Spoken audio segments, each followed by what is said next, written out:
Bonjour. J'aime beaucoup la façon dont les prix, on est sur le SPOOS là, sur le SP500, enfin le contrat futur, le mini, excusez-moi, le mini SP. Et j'aime beaucoup la façon dont les prix se dirigent vers ma zone d'achat du setup dont je vous ai présenté la mise à jour il y a quelques temps. Euh, On est comme hier dans une journée, un début de journée plutôt favorable au setup. Donc là, on a une lecture des values de chart qui sont dans leur zone d'excès -8, -10. Et on arrive sur ma zone d'achat. Alors certes, on y arrive assez vite, mais on peut voir se dessiner une jolie imbalance côté long qui vient de disparaître. Donc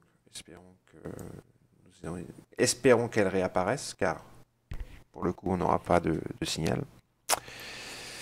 Si elle ne réapparaît pas, nous sommes sur l'open de la session cash.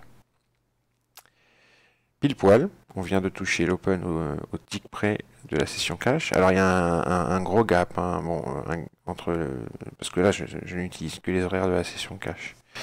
Il y a un gros gap entre la fermeture, le fixing de la session cash d'hier et l'ouverture de la session cash d'aujourd'hui. Mais bon, en Globex, par contre, on a une magnifique journée balancée, vous voyez, quelque chose d'assez classique. Voilà, je vais zoomer ça. Vous voyez, en Globex, on est plutôt pas mal. À ceci près que on a quand même... Bon, il n'y a pas d'imbalance, il n'y a pas de signal, hein, c'est dommage. Bon, on va attendre. À ceci près qu'on a quand même l'Open Globex correspond également au bas Globex, euh, qui a été l'occasion d'un beau rebond. Vous voyez qu'on a ouvert ici sur 57,25 hier soir. On a fait un petit plus bas à 56,75 et puis après on est reparti direct nord. Vous voyez qu'on a réagi sur la clôture de la veille, la clôture Globex ici. Donc c'est assez haussier. La session cash pour l'instant est assez balancée. Par contre, la session Globex, elle est plutôt haussière, hein. Donc ça, c'est à prendre en compte aussi dans le setup. Parce que là, si on avait un signal, ce serait un signal long. Donc on serait plutôt dans le bon sens. D'accord? Alors, voilà qu'on se représente sur ma zone d'achat et qu'on commence à avoir une petite imbalance longue.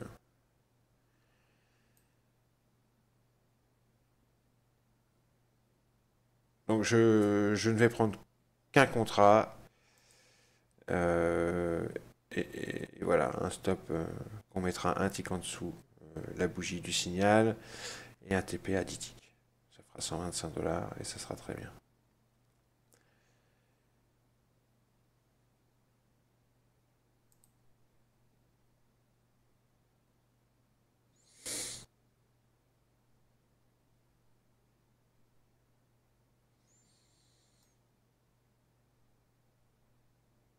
Pour l'instant, je n'ai pas envie de rentrer. Si on clôture comme ça, je ne rentrerai pas. Je voudrais que la bougie fasse un plus bas par rapport à cette bougie-là. Ou au moins un bas égal. Qu'on revienne sur l'open. Mais si on ne fait pas de nouveau plus bas, je voudrais en fait qu'on rentre vraiment bien, qu'on rentre carrément dans la zone, vraiment qu'on y aille carrément franchement. Pour l'instant, c'est pas le cas.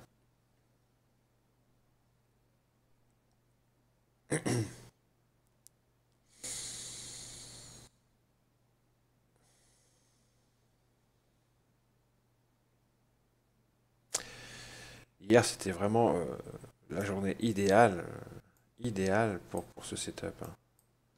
Regardez, la journée d'hier était parfaite.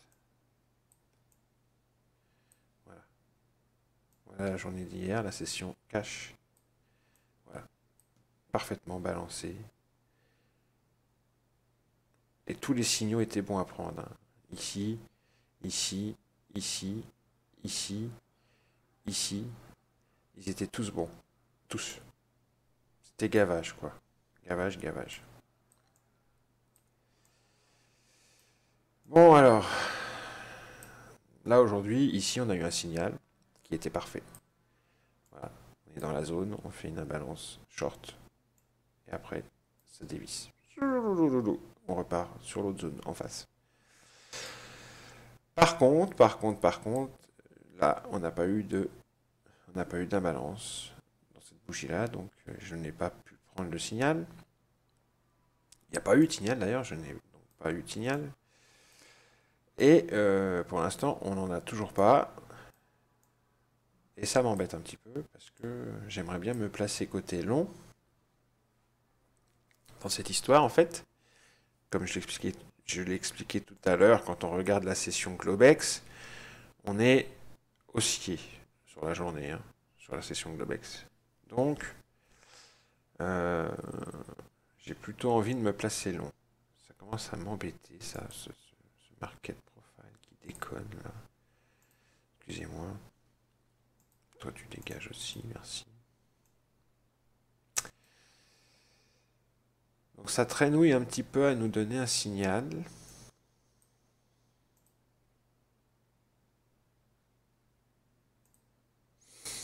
Ah, ça y est, il commence à rentrer, à revenir vers ma zone.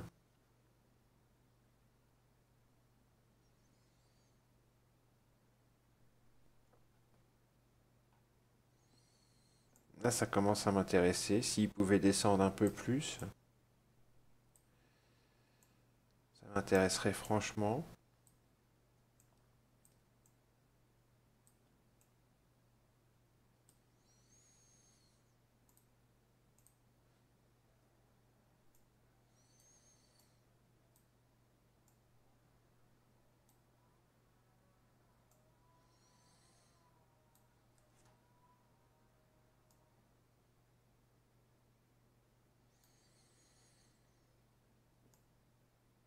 Ah, alors.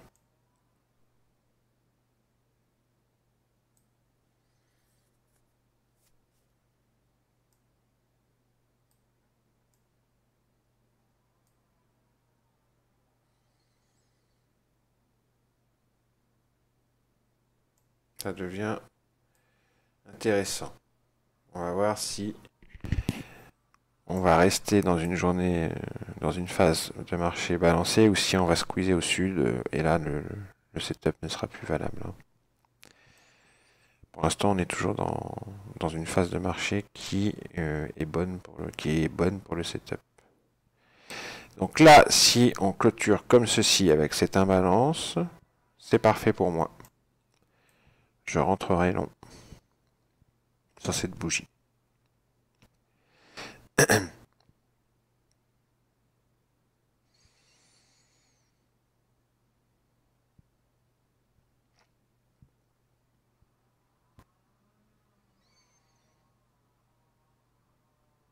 Voilà, c'est parfait pour moi.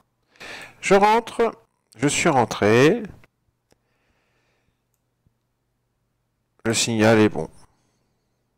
C'est le setup parfait. Donc voilà, je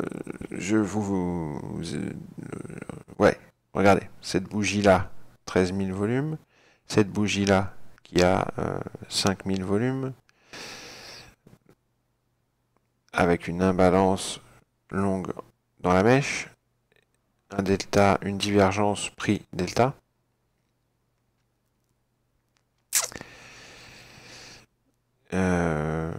C'est plutôt pas mal comme signal. Dans ma zone d'achat, SD-3, SD-4, sur une phase de marché balancée, sur l'open, cash, je précise.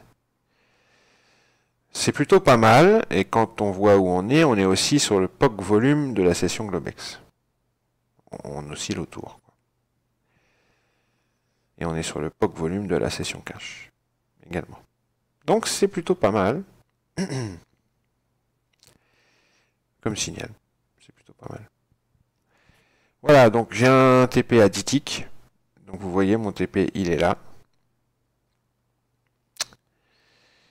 Je vais le remonter dans ma zone de vente, à l'orée de ma zone de vente, ici. Ok. Je ne touche pas au stop, il est en dessous la zone d'achat. Il est très bien où il est. Et à tout à l'heure. Bon, on est presque arrivé à mon TP. Le trade s'est très bien passé, l'order flow nous a été favorable tout le long. Hein. On voit ici sur la bougie suivante, suivant la bougie du signal, 304 vendeurs, 304 contrats côté long, 1504 côté long. On a eu une petite imbalance au niveau de EWAP à 476 contrats short ici, qui tendait à vouloir revenir à ce niveau-là, dans cette bougie-ci, mais elle a été vite effacée et les acheteurs ont repris le pas en cassant le niveau où se trouvait cette imbalance short et en submergeant le VWAP et en le passant allègrement. On voit ici dans le bas de cette bougie encore une imbalance côté longue, donc là vous voyez que rien dans l'order flow ne nous dit attention, ça risque de redescendre. Au contraire, bon, on fait des petites pauses, c'est normal, c'est le SP, il est lent, il n'est pas très rapide, hein, mais il y a de fortes chances qu'on aille à notre TP sans grande difficulté. En tous les cas, c'est ce qu'on peut lire au niveau de l'order flow. Alors, en plus, on est au-dessus du POC Globex. Hein. On a dépassé le POC Globex. Et on se dirige vers la value area haute volume Globex. On est dessus d'ailleurs. Donc si jamais on reste dans une journée balancée, on va retourner de toute façon dans cette zone-là, pour ensuite redescendre. Et si jamais on est dans une journée plutôt directionnelle longue, comme je le pressens, on va aussi aller sur mon TP. Donc dans les deux cas, on va y aller. Là, on fait un petit retour sur le VWAP et le mid de la séance. Rien de bien méchant.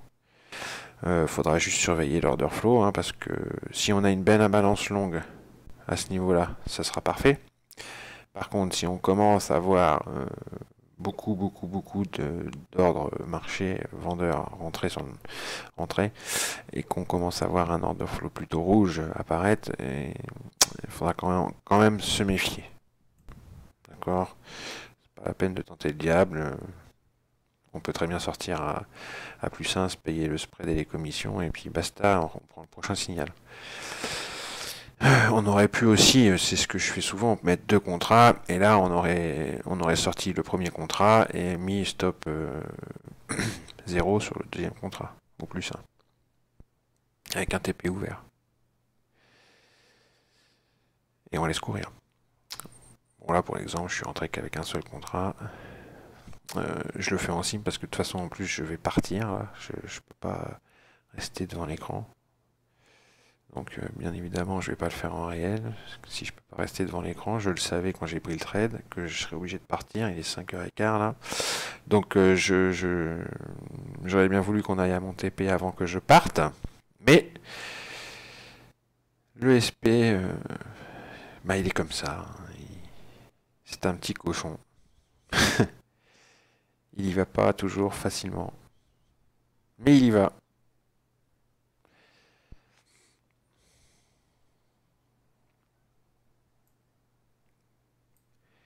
Donc, pour le coup, je vais mettre sur pause. Et puis, ce soir, je finirai cette vidéo ce soir quand je rentrerai vers 8h, 8h30. voyez là, si on clôture comme ça, avec une petite imbalance longue sur le petit retour qu'on vient de faire, bah, c'est plutôt pas mal. C'est plutôt de bon augure.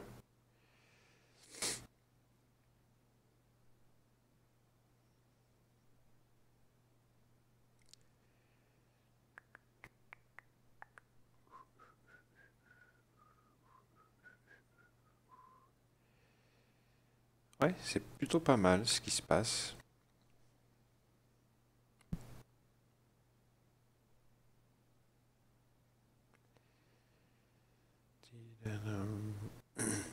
On va peut-être y aller finalement avant que je m'en aille. Si on continue là comme ça, il y a de fortes chances qu'on aille au TP avant que je sois obligé de partir. Ça sera très bien comme ça. Allez, pousse mon gars, pousse. S'il te plaît.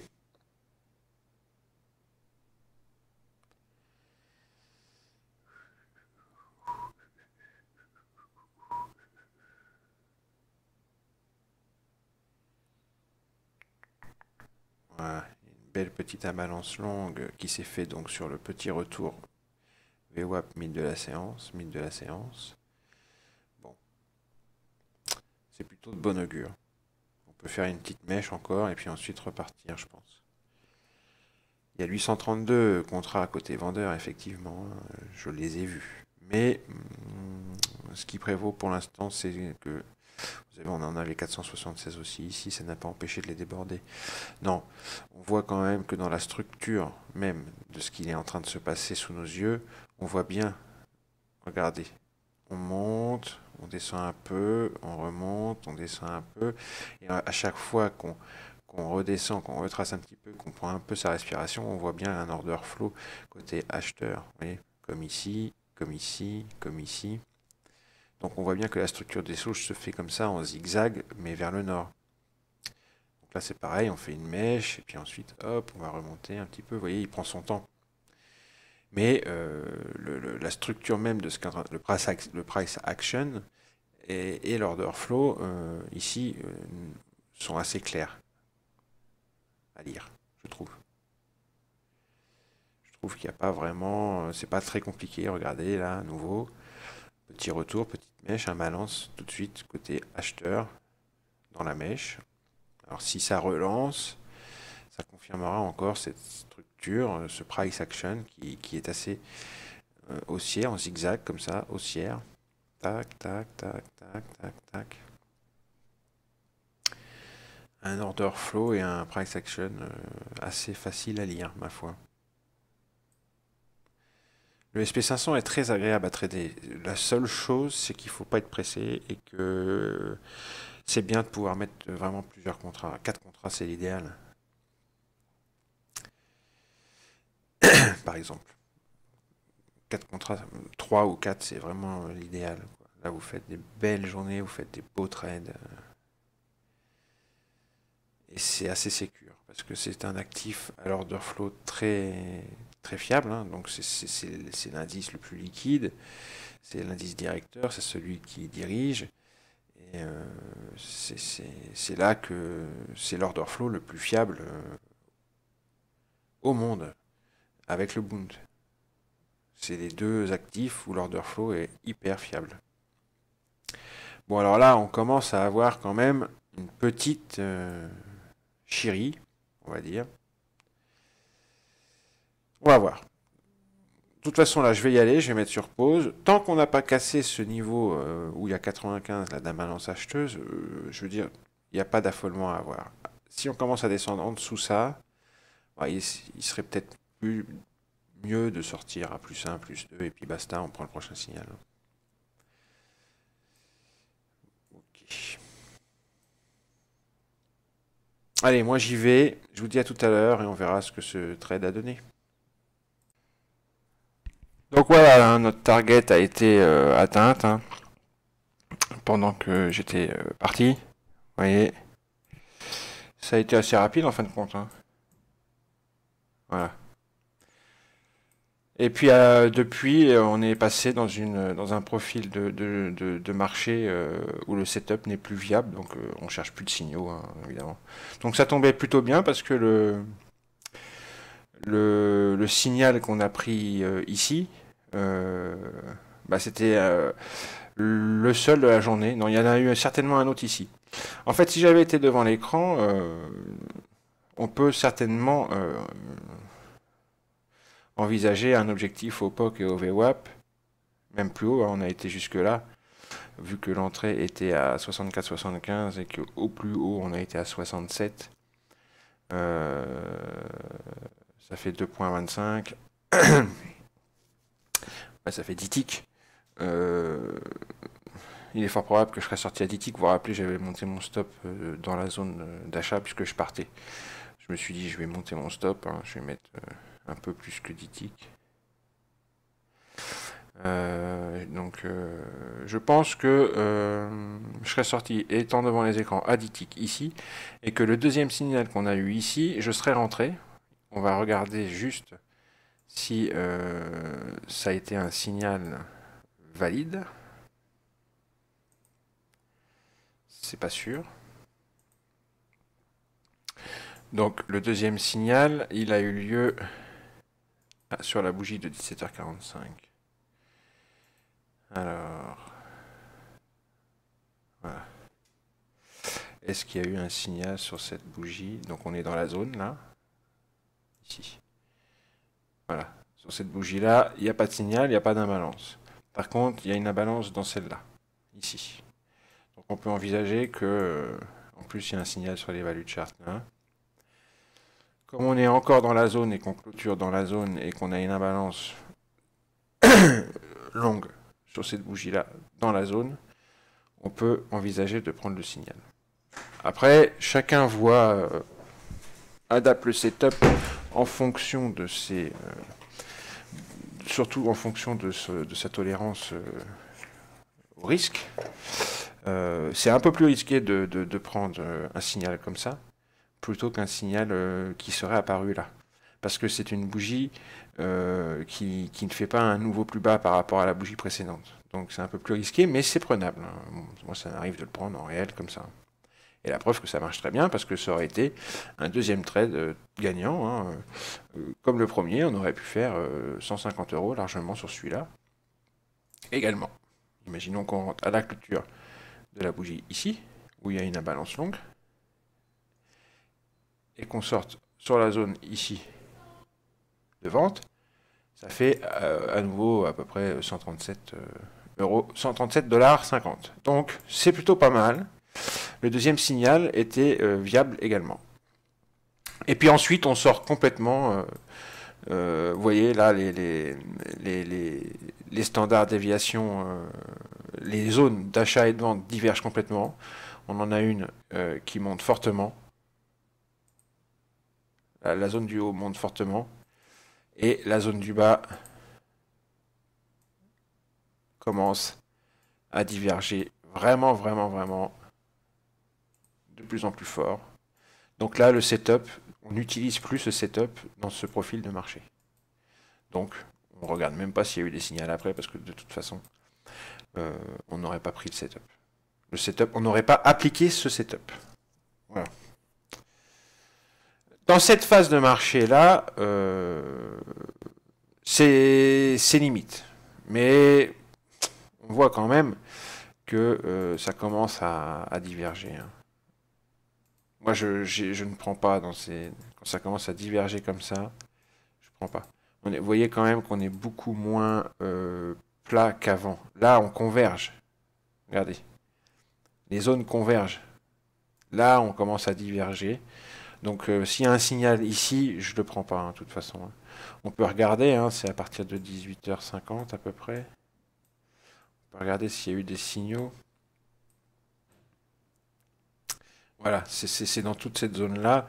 Alors effectivement, vous voyez, on a une imbalance short là, une short là, on en a une short là, on a une divergence intermarché. Donc on est bien, on est bien dans la zone. Là, il n'y en a pas. Il n'y a pas de signal, là non plus. Là, il y en a un. Là, il y en a un. Au mieux, on prend 4 ticks, quoi. Mais c'est pas le but du jeu. Donc, bon.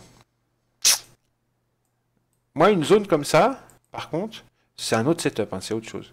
Quand je vois qu'il y a plein d'imbalances short, comme ça, à peu près au même niveau, pour moi, c'est donc une résistance hein, qui est en train de se former.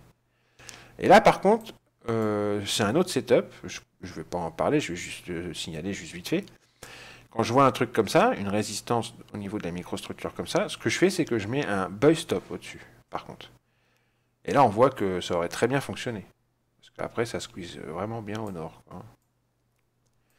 Non, mais pour le setup dont il est question là, cette phase de marché n'est pas viable. Donc, et quand bien même quelqu'un qui a du mal, par manque d'expérience, à reconnaître la phase de marché propice au setup, quand bien même donc quelqu'un qui aurait du mal prend le signal ici et se mange un stop au-dessus de la bougie, bah il n'y a rien de méchant. Hein, parce que juste avant, il a fait 150 euros ici et 137 euros, 150 dollars, pardon, ici, et 137,50 $ sur celui-là, ici. Hein. Donc en fin de compte, il n'y a pas de mal, il n'y a pas de casse. Même s'il prend celui-ci qui est pas bon. Mais en théorie, celui-ci, le signal qu'il y a ici, il ne faut pas le prendre. Parce qu'on voit que ça diverge au niveau des zones d'achat et de la zone de vente en bas. Voilà. C'est un setup qui a une probabilité de réussite entre 80 et 100%, selon les journées. Il faut quand même le savoir. Si vous prenez les signaux dans les bonnes phases de marché, c'est un setup qui a un taux de réussite entre 80 et 100%. Donc en fin de compte, avec un taux de réussite comme ça, il y a certaines journées, c'est du 100%. Hein. Avec un taux de réussite comme ça, il suffit que vous adaptiez bien votre stop et que vous adaptiez bien votre target pour que, au final, vous ne sortiez jamais en perte et quasiment toujours en gain de votre journée. Encore faut-il bien savoir reconnaître le type de profil ou adapter le setup. Je pense filtrer encore un petit peu plus avec le VIX, suivant le niveau du VIX. Je vais regarder ça, je vais faire quelques recherches, je vais regarder le taux de réussite du setup en fonction du... Et je vais le comparer au niveau du VIX. Je vais regarder si le setup a un taux de réussite plus élevé euh, par, par rapport au VIX. Par exemple, si le VIX est entre 8 et 12, ou entre 12 et 15, ou entre 15 et 18, ou entre 18 et 22, je vais regarder si le setup a plus ou moins un taux de réussite plus ou moins élevé suivant le niveau du VIX. Et si c'est le cas, j'essaierai d'afficher le VIX ici en haut à droite pour pouvoir avoir un filtre supplémentaire. Ce qui est pas mal aussi, c'est le code de DOM64. Je vais regarder si ça peut aider à conforter un signal, hein, un peu comme la divergence intermarché, le NQ no high ou le NQ no low. C'est pas un signal qui va décider qu'on rentre ou pas, mais ça permet de conforter notre décision. Je vais essayer de voir si je le rajoute là, tiens. Alors si mes souvenirs sont bons, on fait study, number bar, setting, et ensuite on fait show historical pullback, on met yes, voilà, ok, ok. Et ensuite, si mes souvenirs sont bons, on va dans... Alors attends, qu'est-ce qu'il me fait là? Dépêche-toi, qu'est-ce qui t'arrive?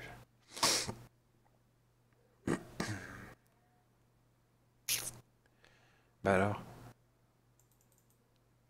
qu'est-ce qui se passe? Ok, super. Je vais mettre sur pause. Ça y est, c'est bon, ça a loadé. Et puis ensuite, donc il me semble qu'il faut aller dans chart setting. Advanced setting. Et puis mettre historical pullback, il faut mettre sur cote. Ok, voilà. On va voir si ça peut... On va voir si ça peut aider. De toute façon, je vais faire ma petite recherche avec le VIX, là. Puis je vais regarder le code aussi de DOM64, là.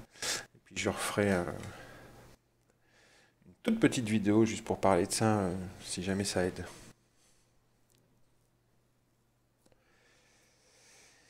La journée d'hier et la journée d'avant-hier, c'est pareil, hein. Terrible, hein. Du 100% de réussite, hein. Je vais vous montrer ça après. Bah dis donc, c'est long ce soir, qu'est-ce qui se passe? Bon, je remets sur pause. Excusez-moi, hein, je pense que la connexion est là. Ah bah non, voilà. Alors, on a eu un signal. Le signal, par exemple, du trade que je vous ai fait. Il est là. Ici. Je suis rentré ici sur cette bougie-là.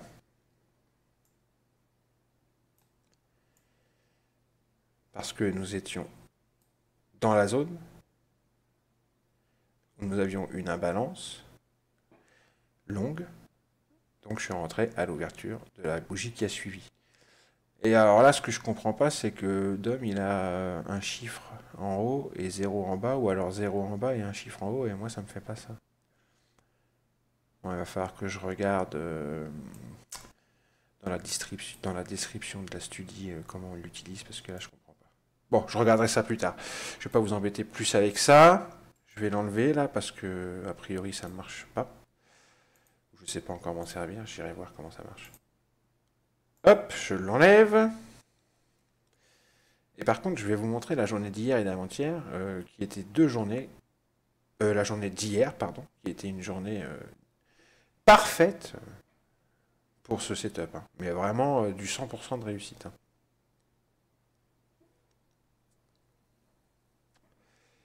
Allez, allez, on se dépêche. Je sais pas ce qu'elle a ma connexion ce soir, mais... Remarquez, il y a peut-être... Je sais pas. Ouais, j'ai plusieurs plateformes ouvertes, plusieurs graphiques, c'est ça aussi. Hein. Il y a ça aussi. Hein.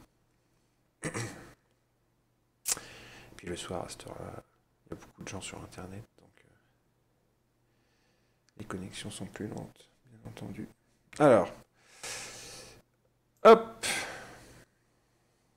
Regardez la journée d'hier. Alors, elle était vraiment parfaite. Hein.